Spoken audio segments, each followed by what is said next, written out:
So you've heard about government programs that will pay you money to farm on your land. Some of these programs are being pitched as helping you to be able to acquire land. Other programs are being pitched to help you acquire seed and other materials.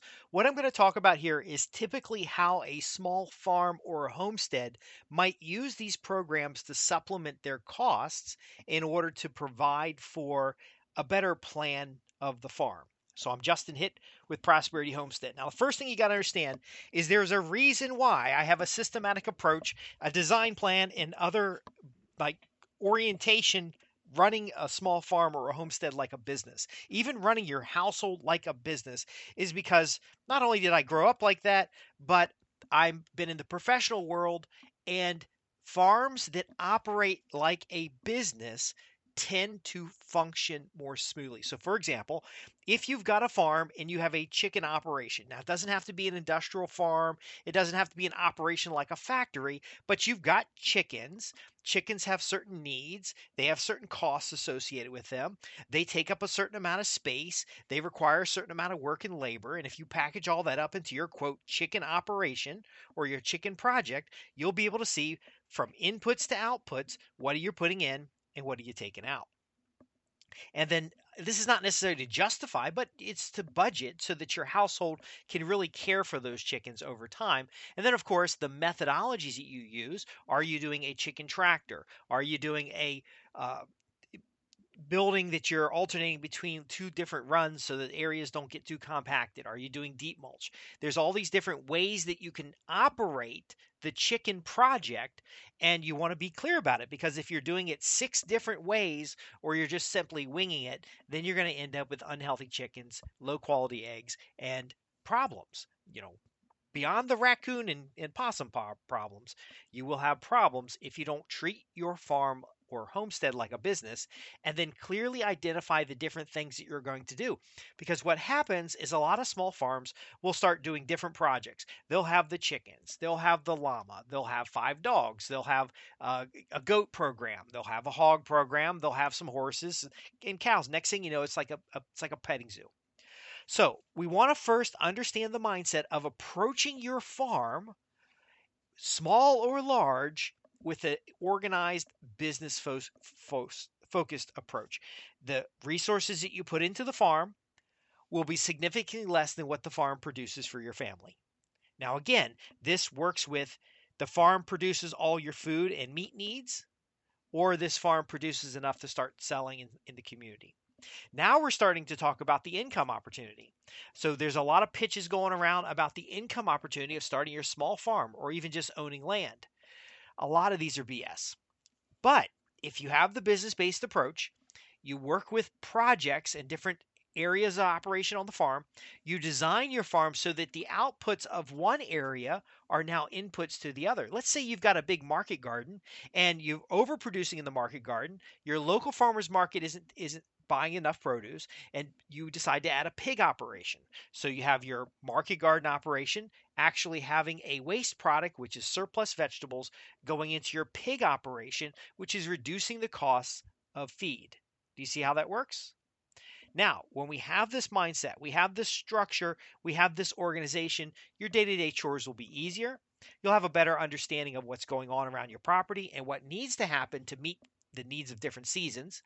And then ultimately, you will finally be able to use these incentive programs. So the USDA has incentive programs, the Environmental Quality Incentive Programs, EQIP, there's all kinds of incentives. There's conservation incentives. There's land percent where you set aside land incentives. These incentives can lower your taxes. Now, of course, you have to have some income to lower taxes, but they can also cover some of the costs of operating that farm. They can provide you free resources. Even your extension office is paid for by tax dollars. If you're paying taxes, you might as well use these resources. Now, there's two concerns that you should have using these resources. Number one, if the resource is tax money set aside, usually that means a congressperson has wrote this into a bill, that money may not be available for the long term. So these incentives are not something that you depend on. They are like icing on the cake. You can eat the cake without the icing, but the icing makes it better. The second thing is many of these programs are tied to either quotas, inspections, or specific means of operation. So, for example, if you become a certified organic producer, it gives you access to different markets. The certification allows you to sell to grocery stores in many cases. You'll have certain requirements as far as where the food came from and the tracking of the food itself.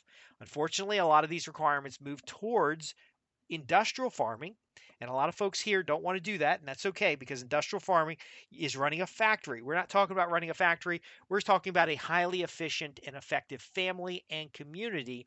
And so while we're observing business planning, business implementation, and best practices for a holistic business that supports your community, we don't want to go so far that we have to buy a certain tractor or we have to spray our food with certain chemicals, because even the organic producer certifications are doing things that are really not acceptable.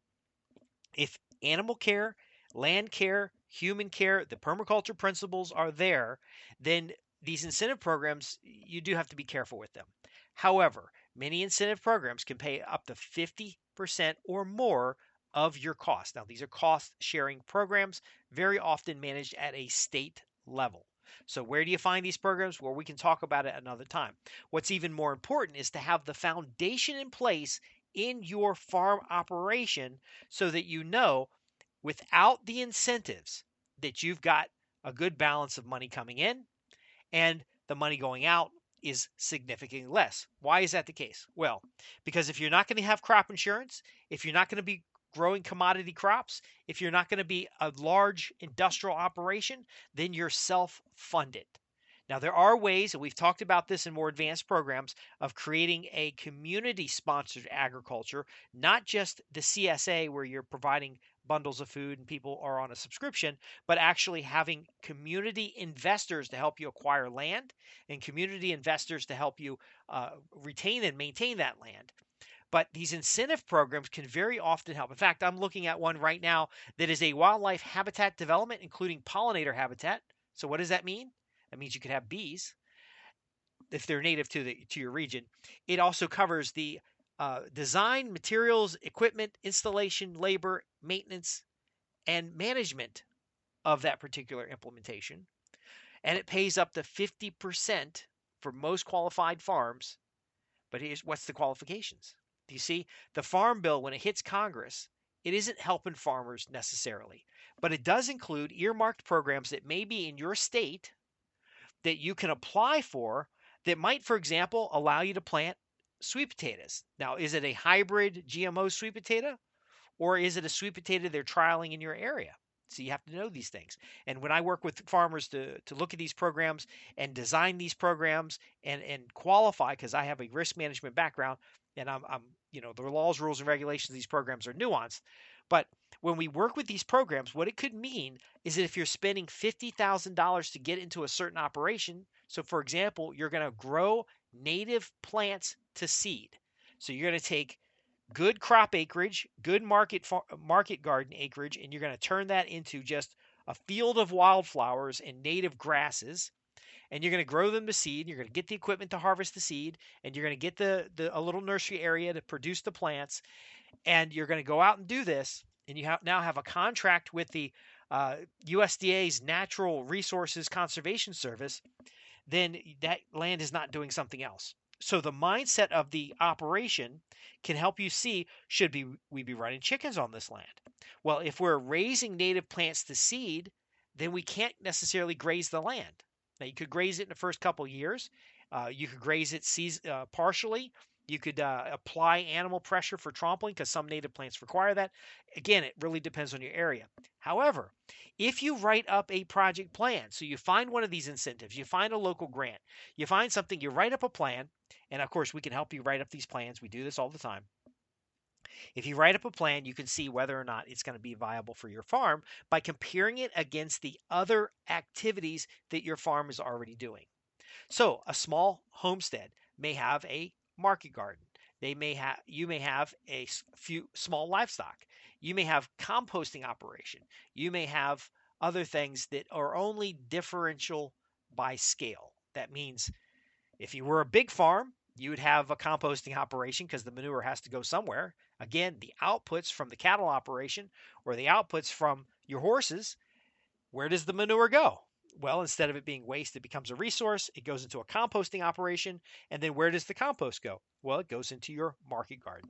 Now, if you'd like some diagrams, we do have some graphs. I know this is an audio podcast, but we do have some graphs and pictures that show you that energy cycle. So when we're doing an energy audit on your property, we want to make sure that we have a station or an operation for each of these things so that you're cycling the product through your farm and creating a greater abundance.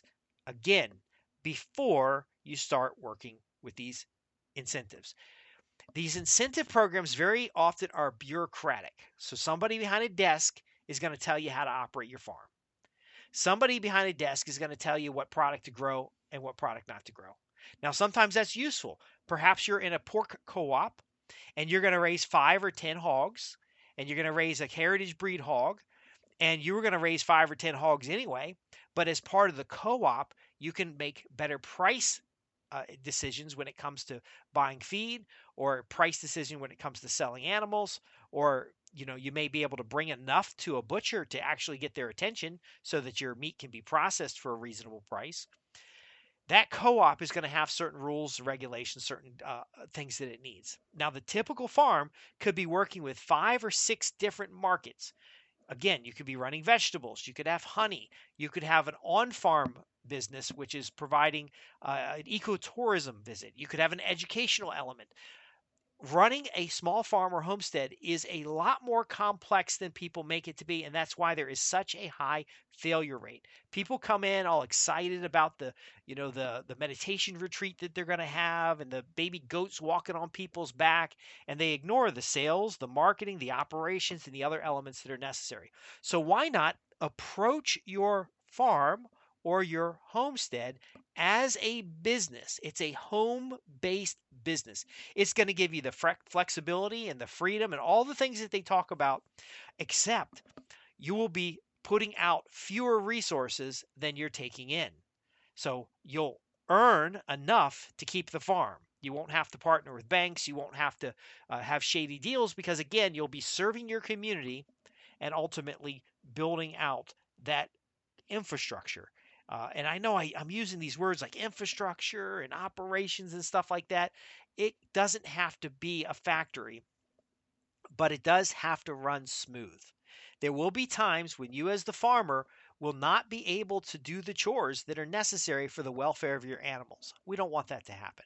There'll be times as a farmer, equipment will break down, a major storm will come through, and you will need help. That's why we advocate building a community around your farm or using your farm to establish and build a community within your farm.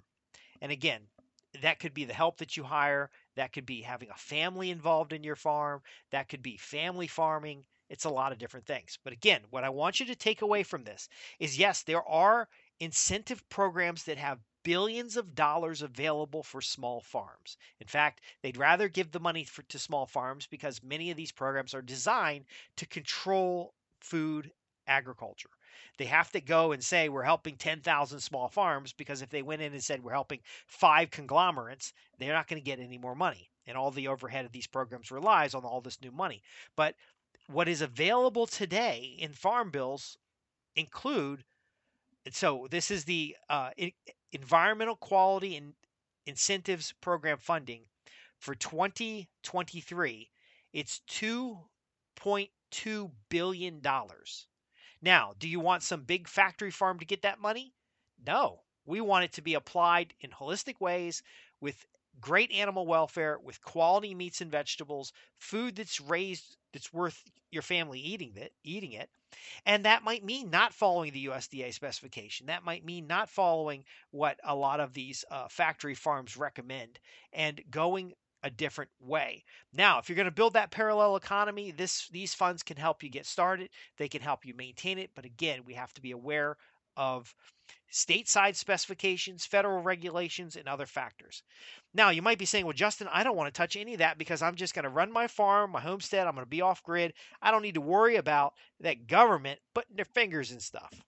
Well, little do you know that these laws, rules, and regulations apply to your farm anyway. There's Clean Water Act, there's a lot of other factors that you have to consider. So, why not invest the time and effort up front to do a great design plan, to look at energy flow as it moves through your property, the flow of resources, to figure out ways to minimize the inputs that you've got to buy into your farm and maximize the outputs that your farm creates as far as fresh vegetables and good quality meats and other products. Why not look at the different ways your farm can sustain income? Because this is a new lifestyle.